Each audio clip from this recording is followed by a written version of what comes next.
Hello friends, it's Alina, your girl, back for another video.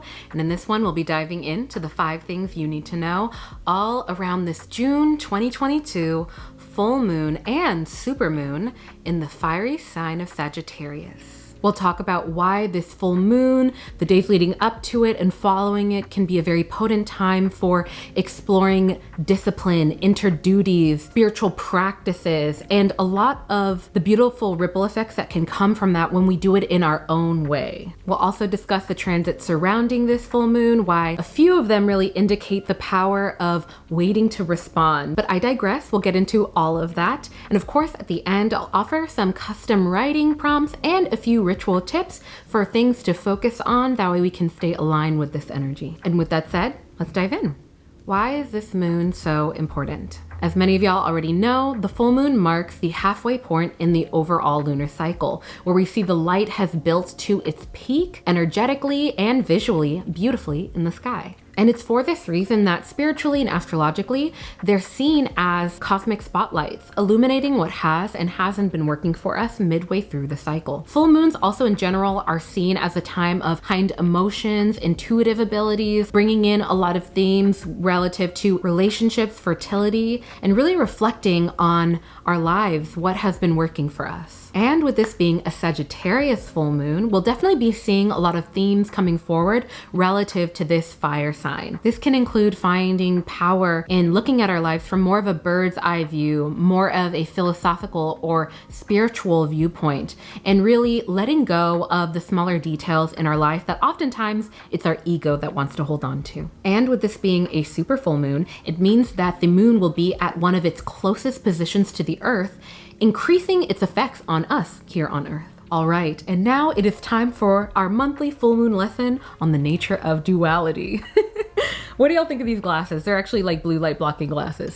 All of that to say, as many of y'all already know, each full moon always occurs when there is an opposition aspect between the sun and the moon. So during this full moon, we will be seeing an opposition between the sun that is currently in the sign of Gemini, we're still in Gemini season, and the moon being in this fire sign of Sagittarius. Now, an opposition aspect in astrology really indicates friction and really a heightened level of tension between the astral bodies involved in the signs that they're in and the areas of our lives that those astral bodies impact. Now, a lot of this tension that comes up every month between these dual opposites is really what can bring up a lot of energy, a lot of motivation to get into action. This is one of the reasons why the full moon is also seen as a time of being in action, having heightened energy, heightened tension. Oftentimes we can see that crime rates go up, more upsets can happen. And my brain as a nutritionist is also going to the fact that parasites reproduce at higher rates during full moon, but I digress. We can talk about that in another video. So with this information, relative to the fact that full moons really invite us to strike a balance between these dualities in our lives, we're really more specifically being asked to strike a balance between our inner and outer world, with the sun really being how we present ourselves to the world, being that outer world, that Gemini aspect of things, how we receive information mostly, and then the moon, that inner world, our intuitive, emotional abilities being more within this realm of Sagittarius, of how do we really lean into our intuitive abilities? How do we really embody and process a bird's eye view, a more philosophical or spiritual view of our lives, and not be as absorbed into maybe the entertainment aspect of processing things, of being in these cycles of she said, he said, and all of that information exchange, but actually looking at it from a higher perspective. So with that said, I pass the question off to you. When was the last time that you stopped and found yourself looking at your life from a bird's eye view? What comes to mind is when you're driving. I live in LA, so there's a lot of crazy and really selfish drivers out here. When you're driving maybe, or when you're in an interaction and somebody cuts you off, there's that more Gemini side to it, how we take in that information, how we're processing everything and really being analytical about it, of like, they should have done this and maybe I should have done that. And then there's the more Sagittarius side to it, of really looking at it from a bird's eye view of, man, I am a dot on this map, and this person has lived an entire life, and they're probably, like I said, projecting this onto me. How am I going to respond to that? Is that my karma? You know, looking at it from a more spiritual perspective, and how that can inform the way we navigate our lives. Another question is, when was the last time that you let go of smaller details or infractions because you kind of stepped back and looked at the grander scale of the situation? Another great example of this is family. I feel like with people that I've known since I was at a very young age, when they do things that irritate me or frustrate me, I oftentimes have more patience for them. And one of the reasons why is because I see them within the context of their entire lives, within the context of our entire friendship, within the context of the fact that they are going through something and I know them on that deeper level versus somebody that I might have just met. I feel like with people that we've known for a long time, that can be a very good example of how we find it easier to look at the situation from a broader perspective. I don't know, what do y'all think? Comment down below if any of this resonates with you or if anything specific came up for you when I asked those questions. Look at us, we're already doing the journaling section. I need to chill. All right, next, let's dive into the transit surrounding this full moon. Another huge aspect that we see around the time of this full moon is Saturn, the strict teacher in astrology, going retrograde on June 4th. Now, as I've mentioned before, retrogrades in astrology essentially occur when the planet or astral body in question appears to be rotating backwards in the night sky. Now, astrologically, what we usually can see is that there tends to be a heightened level of hiccups or friction within the realms of our lives that said astral body that's in retrograde impacts. So with Saturn being this planet of structure, order, and really the underlying theme is maturity, really learning from the lessons that we've had in our lives relative to growing up, to having that discipline, that sense of duty in our lives. And with it being in retrograde, we're likely to see a lot more hiccups within those realms. So similar to, for example, a Mercury retrograde, where we see heightened chances of maybe there being electrical hiccups, more of this encouragement to communicate more clearly because Mercury impacts those levels,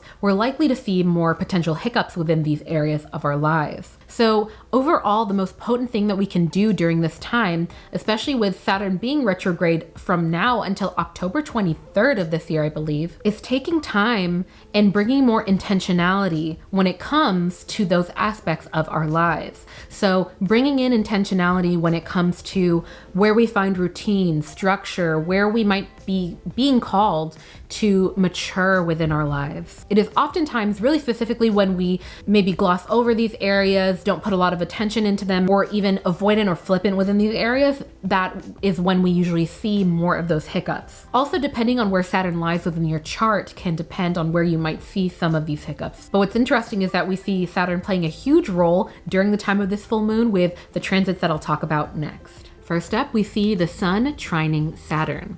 Now, as some of y'all already know, a trine aspect in astrology really indicates a lot of easy flowing and even lucky energy between the astral bodies involved. This is an aspect that can often bring up heightened opportunities and even fortunes, especially when we lean into our more creative talents, when we lean into more fluidly interacting within these realms. So first up, we see the Sun. As mentioned before, this is really representation of our outer world, sometimes even our ego, how we present ourselves to the world, trining with Saturn, this planet that's often described as our strict teacher. This is really a planet about order, discipline, and structure in our lives. Now, this transit can oftentimes make it a lot easier for us to tap into our sense of patience, sense of duty, and often discipline relative to the things in our lives that we find to be important. So now can be a beautiful time if you've been looking into maybe creating a new ritual or habit in your life, or really aligning with your ideal situation, whether that's a goal or the type of person that you want to become. Life is all about momentum. I have momentum and patterns around every little thing that I do. For example, me speaking to you right now, putting out these videos regularly, there is momentum around that habit, this ritual. There's momentum around the way that I speak. I've developed the habit of how I speak. There's different accents, the way that I have mannerisms, the ways that I interact with people. These are all patterns. Everything in life is a pattern, right? The best way that I like to describe it, if you are looking to kind of start something, is really thinking of the laws of physics. Think of inertia. Think of a train.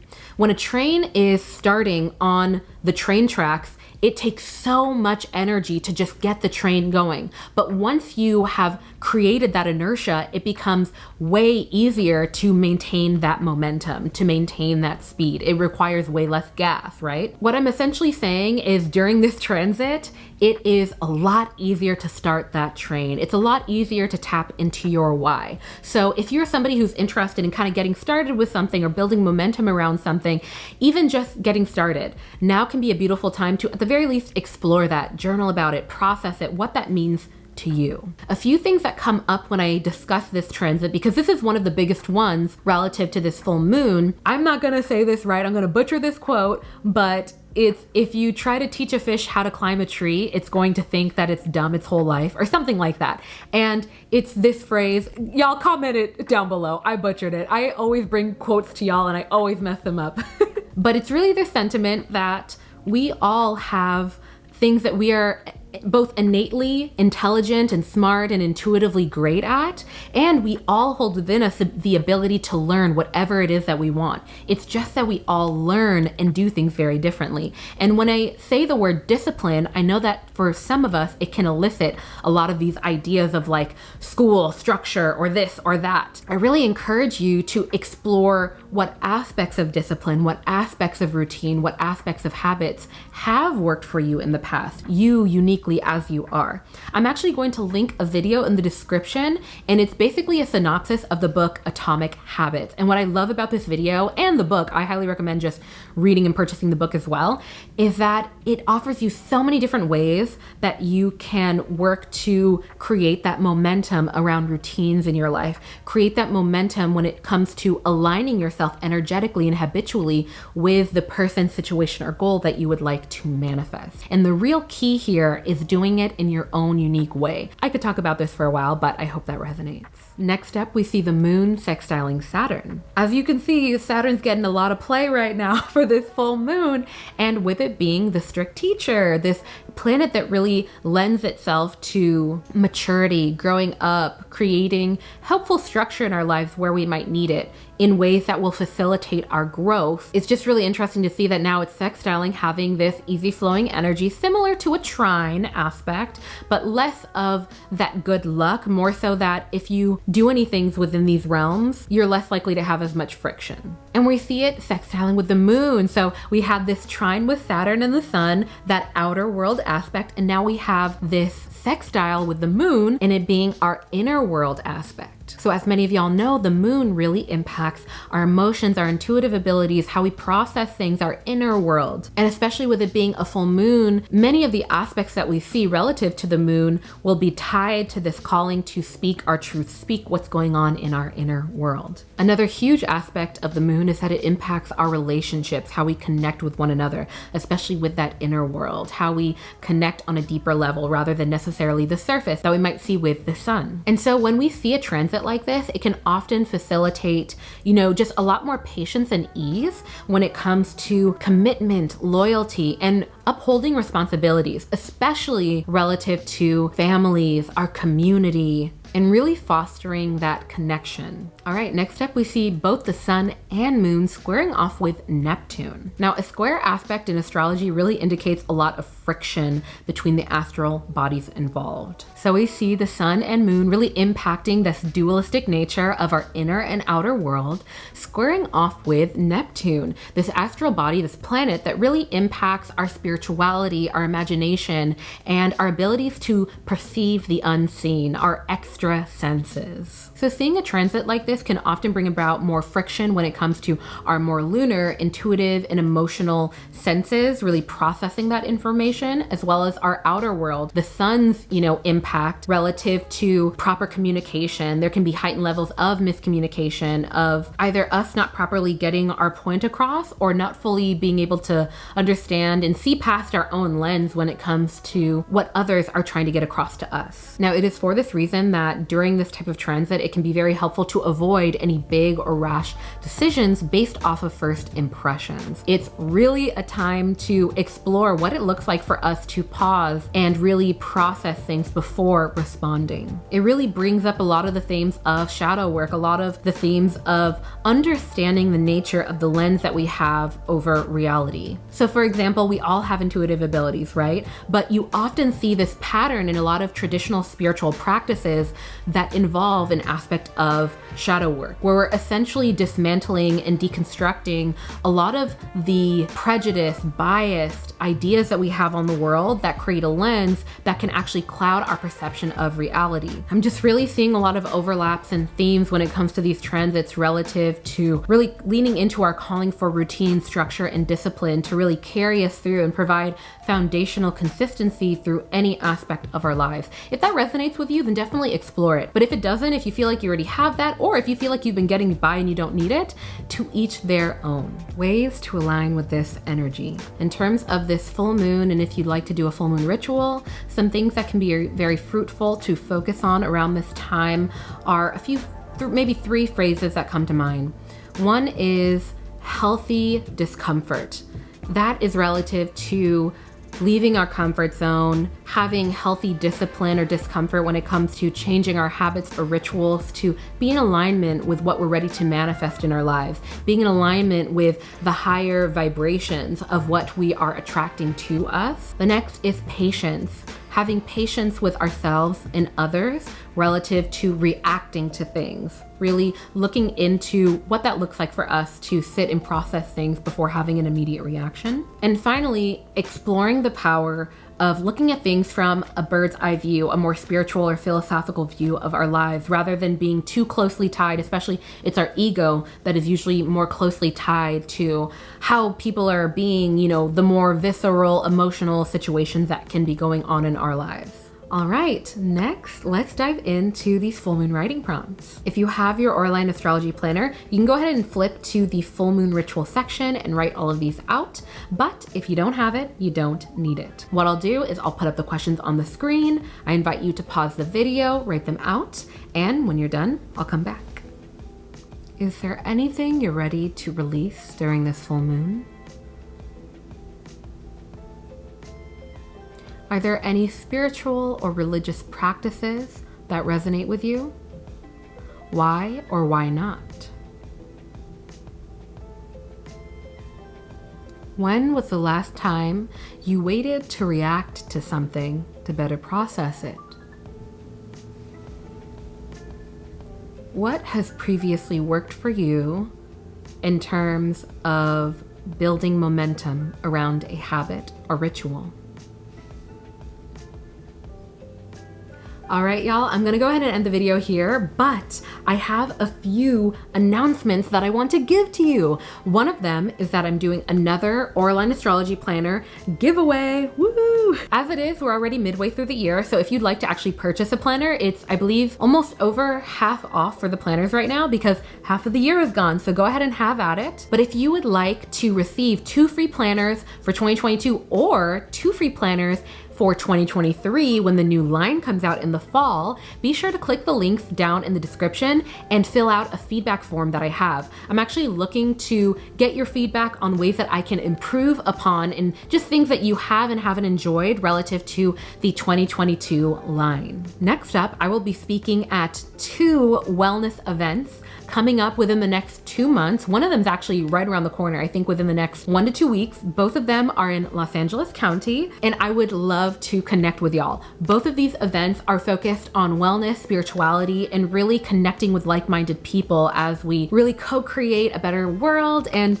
all the fun things. So I'm gonna go ahead and leave links for both events in the description box below if you'd like to check them out, go to them in general, and meet up with me. It'd be so cool to meet y'all in the flesh. And last but not least, I don't know how many months late on this, but I want to say a huge thank you to 2 small businesses that sent out some of their products to me for me to try. The first up is Umi Roots. Now this is a hair care and skin company. I believe they do skincare as well, but I've used this. Now this is a hair oil that's infused with Ayurvedic herbs. So definitely check out Umi Roots. I also really appreciate how clean their ingredients are. And next is Tefnuchu. I might be pronouncing that incorrectly, but they are a spiritual product brand and company. You can find them on Instagram, on their website, but they sell beautiful crystal jewelry and products. They sent me this gorgeous, I'm like dangling in front of you.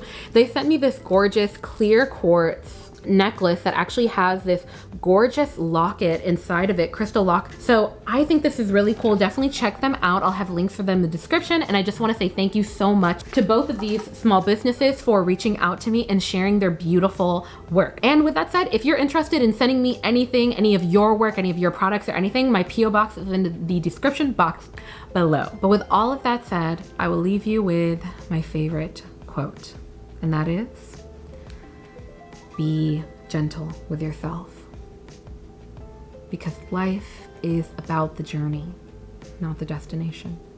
Okay, bye friends. Peace.